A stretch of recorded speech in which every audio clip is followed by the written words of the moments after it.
इलाकों में हल्की सी अभी राहत बची है, जहां पर टेम्परेचर के अंदर राहत है, अदरवाइज प्लेनर एरिया पूरी तरह गर्म आ चुका है।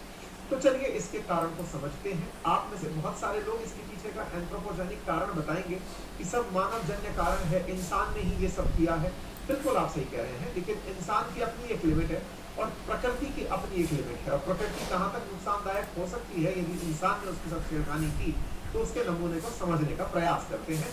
हीट वेव के पीछे एक ज्योग्राफिकल फीचर जिसका नाम है अल नीनो, उसको समझने का प्रयास करते हैं। ये चर्चा इसलिए क्योंकि 1877 के बाद सबसे ताकतवर अल नीनो इस बार बनता हुआ दिख रहा है, जिसके चलते दुनिया के अंदर गर्मी, सूखा, महामारी जैसी सिचुएशन बन सकती है।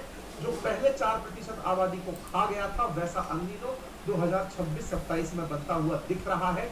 इसीलिए आप और हम इस विषय के ऊपर चर्चा कर रहे हैं। तो साहब, ये अल नीनो किस राक्षस का नाम है? नहीं साहब, ये ज्योग्राफिकल फिनोमिनन है जिसको आप और हम चर्चा करेंगे, लेकिन उसको समझे उससे पहले कुछ बेसिक सी बात समझ लेते हैं। और बेसिक सी बात समझने के लिए कुछ ऐसे समझिए कि अगर आप और हम गर्म पानी को कभी ऑब्जर्व करें तो ये नोटिस करते हैं कि गर्म पानी की भाप ऊपर उठती है।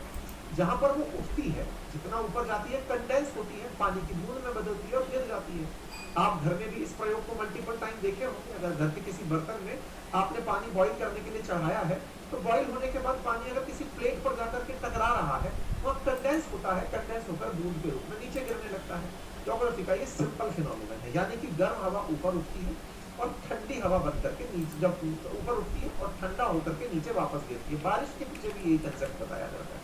कहा जाता है कि समुद्र का पानी जब गर्म होता है ना, तो वो पहले ऊपर उठता है और हर 163 मीटर पर 1 डिग्री सेंटीग्रेड के आसपास टेम्परेचर कम होता चला जाता है। तो ऐसे में वो और ऊपर ऊपर उठते उठते कंडेंस हो जाता चला जाता है। तो अपने जो क्षोभ मंडल वाला जो पार्ट है, ट्रोपोस्फीयर वाला, उसी में कंडेंस होते होते वो बूंदों में बदल जाता है, मिट्टी के कणों पर चिपक जाता है, फिर बारिश के रूप में बरस जाता है। सबसे ज्यादा टेम्परेचर अर्थ पर इक्वेटर पर होता है, भूमध्य रेखा पर, जहां अर्थ दो बराबर भागों में से बांटती हुई दिखाई जा सकती है, जहां पर सूरज का टेम्परेचर बिल्कुल सीधा आता है, किरणें सीधी आती है। तो वहां पर उपस्थित जो समुद्र का पानी है वो तेजी से गर्म होता है और गर्म होकर के भाप बनते हुए आसमान में चला जाता है। फिर उस भाप को ट्रेवल होने के लिए अगर कोई मोशन मिल जाता है, कोई हवा मिल जाती है, कोई वेव मिल जाती है, तो वो उन क्षेत्रों में पहुंच जाता है जहां जहां पर प्रेशर कम हो रहा है। बस एक सिंपल सा फिनोमिनन है, अर्थात हवा का गर्म होने पर ऊपर उठना, दूसरा हवा का लो प्रेशर की तरफ मूव होना। ये दो सिंपल फीचर अगर आप व्यवहारिक रूप से जानते हैं तो आप अल नीनो को बहुत अच्छे से समझ पाएंगे। बहुत